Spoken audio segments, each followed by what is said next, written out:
Hello, folks. This is Melanie Diffie, the Career Counselor at Norman Career Services on Arkansas Tech University's Russellville campus. We are recording this session today to give you a brief overview of the cover letter workshop that we recently ran called Cover Your Bases. So we'll be going over a shortened version of that material for you to use as it's convenient for you. Just to get started, we should let you know about a couple of things we do here on campus. Specifically, we use this hashtag, I am ready, the number 4 success, whenever posting to social media about position openings or events that are happening on campus. And we encourage students and alumni to do the same when you are posting about things that have to do with your career. So whether that's applying for a position, attending a workshop, or even getting a job offer, feel free to use this hashtag so that we know what you're working on, but we can also celebrate with you when you have a success moment. So let's get started talking about cover letters. We like to call the cover letter a complement to your resume because while your resume is an outline of your past experience with as many details as possible, it's objective. It is simply a statement of the facts of your background. A cover letter is a chance for you to share a little bit more of your opinion, maybe why you feel that this background on your resume fits your specific career goals or the position that you're going for at the time. So its purpose is to make a good case to match you with the position you're applying for. While your resume, you can use some specific keywords to try and make it sound as relevant to the position you're seeking as possible. The cover letter is your chance to actually argue for why you feel you're a good fit for the new opportunity. It also explains your suitability for the desired position by drawing parallels in a way that you may not be able to do in a resume. So while your resume may state specifics about an experience, your cover letter may be able to bring up that experience and then explain why it'll matter for the new job. And then it can also be used as a method for employers to screen applicants. Some employers specifically request a cover letter, and if they ask for one and you don't provide one, then you're not meeting the criteria for the position.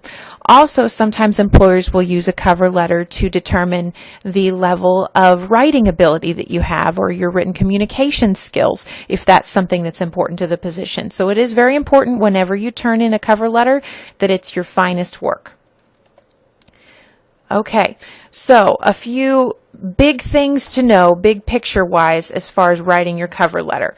Unless you are writing something that is specific to a position and they've asked for a lot of details. For instance, if you're applying to teach and they ask for a statement of intent or a statement of your teaching philosophy, that might be a little longer.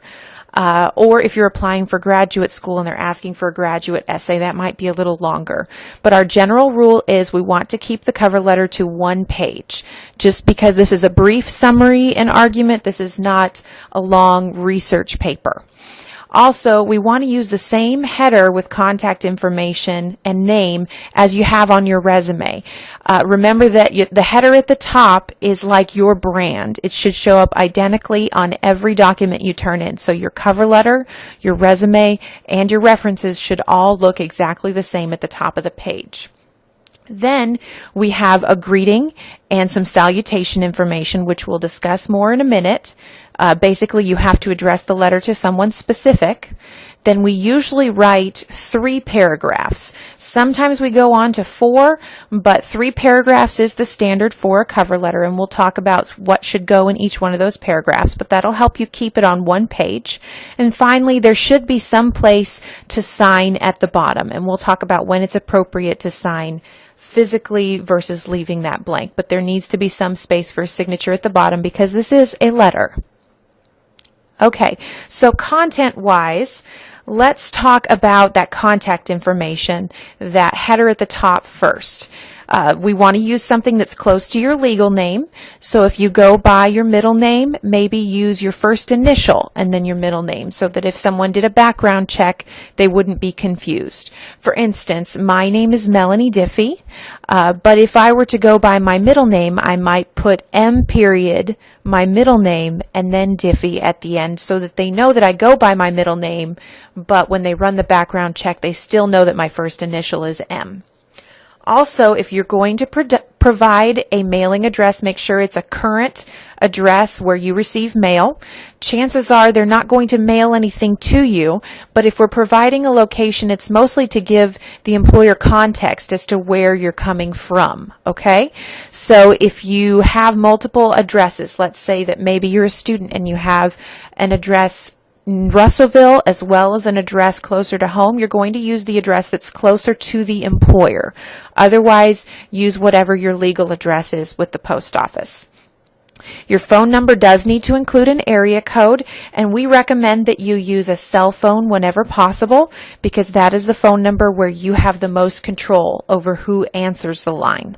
If you use a home phone number, there's a larger risk that a child, another family member perhaps, or a friend could answer that phone, and then they're not giving the same professional impression that you have control over in your cell phone. However, if you're using your cell phone, that does mean that you need to set up your voicemail. If you do not have the capability to receive voicemail messages on your phone, then that's not the correct line to be using. And make sure that the voicemail message that any caller hears is professional. It should, if it's a personal message, include your name, please leave me a message, that kind of a tone, or the pre-recorded message with your phone number. No joking, no funky ringtones or music in the background, okay? And finally, an email address. As you get close to graduation, make sure that you're using an email address that is not associated with tech. Your tech address will expire at some point after you graduate, and we want to make sure if you pass this information out that it's still going to be current after graduation. Make sure that that email address is professional, so it needs to be something that includes at least a portion of your name. If you need to use numbers or something because your name is common, that is fine, but make sure that it doesn't include a nickname and it's not something that you were using when you were 14 or 15 years old with something about your hobbies in it, okay? Here's a brief example for you, or a couple of examples. You'll notice that we've got a couple of different alignments here. You can organize this information however you like. If you want your contact information to all fit on one line, you can do that. Or if you want to put everything on separate lines and have 3 or 4 lines under your name, that's also appropriate. And you can align it on either side of the margin or in the middle. What I would like you to notice is that the name is slightly larger than the contact information. You can make your name quite a bit larger than the contact information if you like. Our goal is to make sure that if an employer is reading through the cover letter and they find something impressive, they can glance up to the top of the page and find your name very easily to associate it with that positive information. Next, we need a salutation. We need the contact information for the person who's going to receive this letter, as well as a greeting for them. So this is why it's important to research the manager that will be supervising your role, because that would be your first preference as to who to address this letter to, okay? So if you know who your future boss would be, that's the person that should be receiving this letter with their name on it. If you can't find that information out, find out who has posted the position. Maybe there's a manager in the Human Resources office that you can direct it to, or just someone that would supervise the department you would be working in. All of those would be appropriate. When all else fails, if you can find a phone number, call the Human Resources office and just ask, I'm planning to apply for this specific position. Could you tell me who I should address my letter to? And they should always be willing to tell you that information. Make sure that you double check the spelling of the name that you use. Nothing's worse than spelling your future boss's name wrong. And then use formal titles. Mr., Ms., or Doctor are probably the only ones you're going to need to use unless you're applying to work in a nonprofit where the person might also be a reverend. We always use MS period for women that do not have a doctorate degree because you will not know if they are married or not, okay? And then as a last resort, you can address this information as to whom it may concern instead of dear Mr. or Mrs., Ms., and then the name, but that is a last resort if you cannot find the name. Here's an example of what the top of your letter should look like. We need a date up at the top, and then hit return or enter about 4 times so that we have a larger gap. and then the name of the person with their title, their organization, and their mailing address. Okay, in this case, Dr. Ed Bashaw is a professor here on campus, so we have listed his college as well as his title and then the address. Then I would like you to double space again before hitting the line that says, Dear Dr. Bashaw. You'll notice I have his full name in the address section, but then when I write the greeting or salutation, I only use his title and his last name because he is a professor and I want to show that respect. Okay? So this is the information that needs to go at the top of your cover letter. And then finally, here is the meat of our cover letter, the 3 paragraphs that you need to write. The first paragraph is going to cover why you are writing specifically to them. So it's important to discuss the position title, mention that specific position title, as well as the name of the organization. And then if you wanted, you could add a few details about why you're excited about the position, or maybe name drop someone who referred you to the position or suggested that you apply if you feel like that name is going to have some sway in the department. Your first paragraph probably is going to be 1 to 3 sentences. We're not going for a lengthy statement here, just enough to tell them why you're writing and what you're interested in. The second paragraph is where you're going to create your argument. Why are you a good fit for the specific position? If you have taken freshman composition or any course where you had to write a research paper, I'm sure you're familiar with the concept of writing a cluster for an argument, or providing a quote or a paraphrase from an alternative source, and then explaining why that piece of material matters for the argument you're making in your research paper. Similarly, in the second paragraph of your cover letter, we would like you to give an example of something from your past, whether it's a paid experience or volunteer work or something that happened in school. Give an example that you feel is relevant to the new position that you're seeking. Then follow that up with an explanation that tells the employer why they should care about that information. To give you an example, if I worked at McDonald's, for instance, I could, in a cover letter, simply state that I worked at McDonald's and filled a lot of different roles, both running the cash register and the window and flipping burgers in the back room. But if I were to follow that statement up with an explanation that this has prepared me not only to be a multitasker in my future position, but also has allowed me to interact with a lot of different people and practice a lot of different customer service skills, now I'm explaining to the employer that the skills or experience I gained at a previous position are going to be valuable to them. Because if I can't explain why it's valuable, then they shouldn't be expected to see the value in it either. Okay? So that middle paragraph, you're going to give maybe 1 to 3 examples from your past, and then explain why each example is going to matter to the future employer. Then your third paragraph, that final paragraph, is really just a quick summary where we cover our bases again. So it can be things like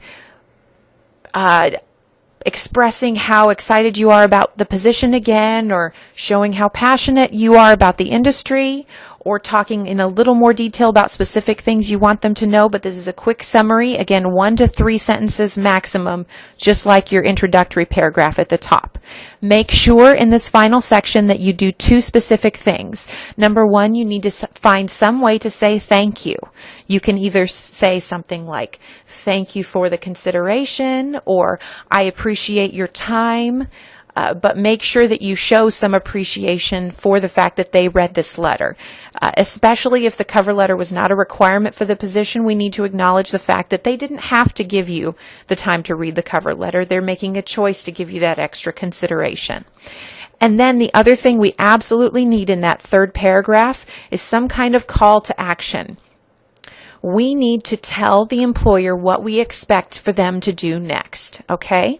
That could be something like, feel free to let me know if you need anything further from me, or I have a sheet of references available if you would like to contact me for them, Or it can be something as simple as, I look forward to hearing from you. Or I would be happy to meet with you for an interview. All of those are appropriate calls to action, but we do need to give them something specific that we expect from them, because we can't expect for follow-up if we don't specifically request it. Okay? So, we've covered the main body here. We talked about the greeting at the top as well as the header. Finally, we need to close this letter the way you would close any letter. We need some kind of closing statement like sincerely. I would suggest that you stick with sincerely because a lot of the other closing greetings out there are a little too personal. Yours truly, blessings, love, all of those other things are a little too personal and not professional. So stick with sincerely. Then you're going to hit return or enter about 4 times before you type your name so that you have space, as you see in our example, to put in your signature. Okay? That space is going to remain blank unless you send in a hard copy. So if you mail a copy of the cover letter or deliver a copy in person, then you would want to make sure you hand sign between sincerely and your typed name. But if you send a digital copy of this document as an attachment or upload it on a website when you apply, leave this area blank. You do not need to scan a copy of your signature to put in there. You do not need to type out your name again in a script font. Leave it blank as if a signature is being saved for when you get to send a hard copy. Okay? And then underneath your typed name, you'll notice that we have the word enclosure. If you are sending a hard copy or bringing a hard copy to present to an employer in person, this cover letter is considered a part of the package, and your resume is an enclosure. It's something else that's enclosed in the envelope. So we put that at the bottom to tell employers to expect more documents within this package beyond the cover letter. If you are submitting your cover letter digitally, it's not going to be an enclosure. It's going to be called an attachment because you're either attaching it to your email or attaching it to your application packet online. Okay, so use the word enclosure or the word attachment, not both. All right. So here's a few things to go over really quickly. Number 1, we need to know our audience. I talked about doing some research so that you can address the letter to someone specific, but it's important, especially in that middle paragraph when you're talking about your past experiences, that you try to tie experiences to what you know the employer is most interested in hearing about. This is why a cover letter needs to be customized for every position. If you use the same cover letter for every job that you apply for, chances are you're not giving the specific information that the audience in that particular position is looking for, okay? Next, we need to check spelling and grammar.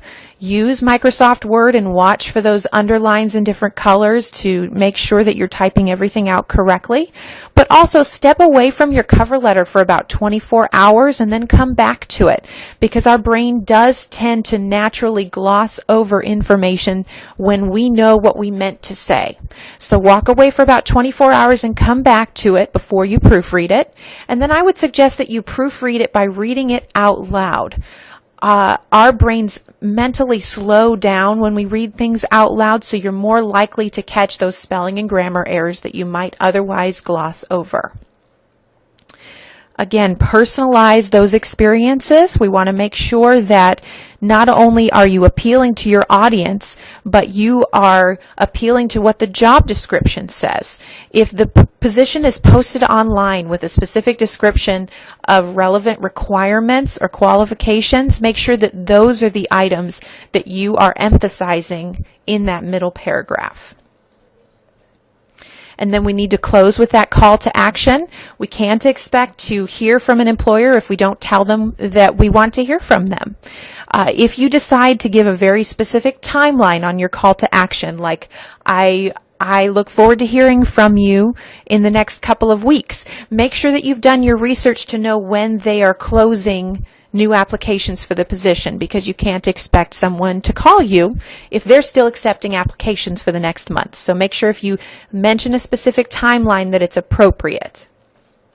And finally, feel free to ask any questions to Career Services or upload your cover letter to CareerLink if you would like us to look at it and proofread it or give you specific advice on how to make it work a little better for you. Here is our contact information. We are located in the Doc Bryan Student Services Center on Russellville's campus. So if you're local, feel free to stop by and set up an appointment, or you can use the phone number and email listed here to set up appointments in our office. We are open from Monday to Friday, 8 a.m. to 5 o'clock p.m., and we would be more than happy to assist you with anything that you need. Okay? Enjoy your day, and thank you for watching.